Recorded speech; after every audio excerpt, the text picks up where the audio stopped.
मरचू जंगल से लकड़ियां काटकर बाजार में बेचने गया, लेकिन उसे लकड़ियों के अच्छे दाम नहीं मिले।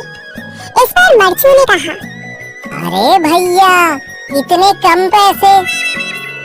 इन पैसों में तो 2 वक्त का खाना भी नहीं मिलेगा। आप मुझे बहुत ही कम पैसे देते हैं। मैं इतनी मेहनत से लकड़ियां काट कर आता हूँ, लेकिन उनके पैसे मुझे बहुत कम मिलते हैं। भैया, तुम्हारी लकड़ियां होती ही इतनी कमजोर हैं कि मैं इससे ज्यादा पैसे नहीं दे सकता। तुम्हारी लकड़ियों के बस इतने ही पैसे बनते हैं। अरे भैया, कुछ ज्यादा कर दो ना।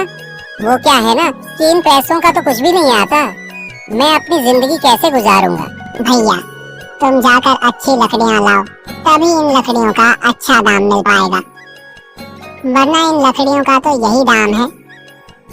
ये सुनकर मरचू बहुत ज्यादा परेशान हो गया और पैसे लेकर किराने की दुकान से सामान खरीदकर घर आ गया। घर पहुंचते ही मरचू की पत्नी सीता ने कहा, जी, सामान ले आए आप? हाँ जी, सामान ले आया हूँ। सीता के चेहरे पर खुशी छा जाती है, लेकिन जब उसने सामान देखा, जी, इसमें तो बहुत थोड़ा सामान है। हाँ सीता, मुझे पता है कि यह सामान बहुत थोड़ा है, लेकिन मैं क्या करूं? मेरे पास जितने पैसे थे, मैं उतने का ही सामान लेकर आ गया हूँ। इस तरह हमारा गुजारा कैसे हो पाएगा जी? आपको तो पता ही है कि हम कितनी मुश्किलों से गुजारा करते हैं। हाँ हाँ, मुझे पता है, लेकिन मैं कर भी क्या सकता हूँ? मेरे पास इतने पैसे ही नहीं कि हम एक अच्छी जिंदगी गुजार सकें।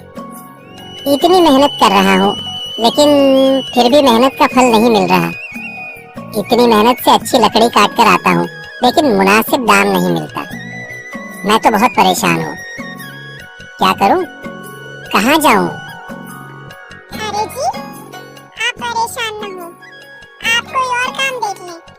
मैंने कई बार काम तलाशने की कोशिश की, पर किसी ने भी मुझे काम नहीं दिया।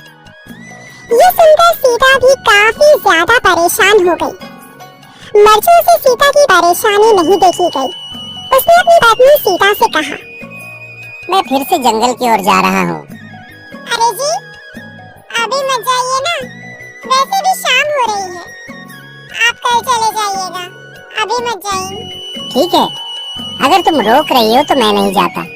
मैं कल चला जाऊंगा। इसके बाद मरचू गांव में घूमने के लिए चला गया। तभी उसे एक आदमी मिला और उसने कहा, कहाँ जा रहे हो भैया? और सुनाओ, क्या हाल चाल है? जिंदगी कैसे गुजर रही है? अरे भैया, तुम्हें तो पता है कि लकड़ियाँ काटकर कैसे गुजारा होता है। हाँ भैया, तुम सही कह रहे हो। और आसपास के जंगलों में अच्छी लकड़ियाँ भी नहीं है। इसके लिए तो जंगल के अंदर जाना पड़ेगा। पर जंगल के अंदर तो काफी सारे जंगली जानवर होंगे। मुझे बहुत डर लगता है भैया, मैं जंगल में कैसे जाऊंगा? हाँ भैया, जंगली जानवर तो होंगे, लेकिन अच्छी लकड़ियाँ तो वहीं से ही मिलेंगी। ये सुनकर मरचू बहुत ज्यादा परेशान हो गया, लेकिन वह आदमी बिल्कुल ठीक कह रहा था। जंगल के किनारे की सारी लकड़ियाँ कट चुकी थी। अब सिर्फ जंगल के अंदर ही अच्छी लकड़ियाँ बची थी। अगली सुबह मरचू लकड़ियाँ काटने जंगल की ओर चल पड़ा। जंगल में आने के बाद मरचू ने कहा, अरे, यहाँ पर तो लकड़ियाँ ही नहीं है। वो आदमी सही कह रहा था, लकड़ियों के लिए तो जंगल के अंदर ही जाना पड़ेगा। पर जंगल के अंदर जाना क्या सही रहेगा? मुझे तो बहुत डर लग रहा है, क्योंकि वहाँ पर तो काफी सारे जंगली जानवर होंगे जो खतरनाक होंगे। अगर आज मैं जंगल के अंदर नहीं गया तो मैं आज घर पैसे लेकर नहीं जा सकूंगा, और फिर जब पैसे नहीं होंगे तो गुजारा कैसे होगा? मरचू जंगल के बाहर खड़ा सोचता ही रहा और फिर उसने सोचा, अरे, यहाँ पर भी कोई मजबूत पेड़ दिखाई नहीं दे रहा जिससे मैं लकड़ियाँ काटकर घर ले जा सकूं। लगता है और अंदर जाना पड़ेगा। यही सोचकर मरचू जंगल के अंदर चला गया। अंदर जाने के बाद उसने इधर उधर पेड़ देखे, पर उसे कोई भी अच्छा पेड़ दिखाई नहीं दिया। ये सोचकर मरचू जंगल के और अंदर चला आया।